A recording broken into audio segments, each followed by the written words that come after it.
Perceraian itu bukan solusi ketika rumah tangga sedang goyah. Karena kalau setiap masalah diselesaikan dengan pergi, maka yang kita latih bukanlah cinta, tapi kebiasaan untuk menyerah. Hari ini kita hidup di zaman dimana semuanya ingin serba cepat. Sedikit masalah, ingin selesai. Sedikit tidak nyaman, ingin diganti. Padahal rumah tangga bukan tempat mencari yang sempurna, tapi tempat belajar menerima yang tidak sempurna. Banyak orang berkata, kita sudah nggak cocok. Tapi sebenarnya, apakah benar tidak cocok? Atau kita belum belajar memahami perbedaan? Karena dua orang yang berbeda memang tidak diciptakan untuk selalu sejalan. Tapi hubungan itu bukan tentang selalu sepakat, melainkan tentang tetap memilih bersama. Meskipun sering berbeda, masalah dalam rumah tangga itu pasti ada. Soal ekonomi, komunikasi yang mulai dingin, atau luka kecil yang terus dipendam.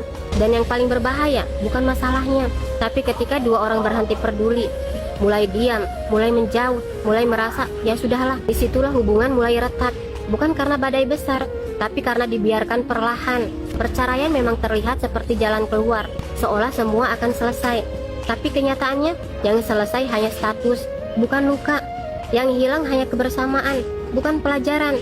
Dan kalau kita tidak belajar sekarang, kita akan mengulang cerita yang sama di orang yang berbeda.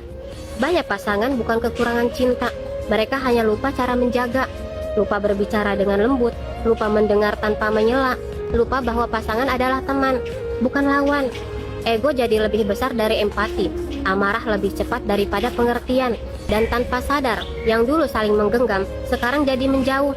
Hubungan itu bukan tentang siapa yang benar, tapi siapa yang mau tetap bertahan dan memperbaiki. Bukan berarti perceraian itu selalu salah. Ada kondisi yang memang tidak bisa dipertahankan.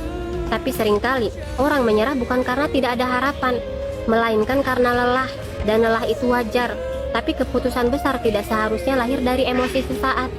Coba tanya pada diri sendiri, aku sudah benar-benar berjuang, atau aku hanya berhenti karena lelah? Karena bisa jadi yang kita butuhkan bukan pasangan baru, tapi cara baru untuk saling memahami, cara baru untuk berkomunikasi, cara baru untuk saling menghargai.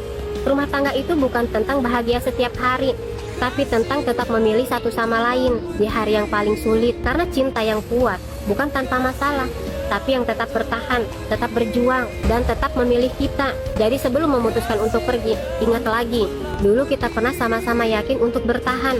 Dan mungkin hari ini yang dibutuhkan bukan perpisahan, tapi satu langkah kecil lagi untuk kembali saling menggenggam.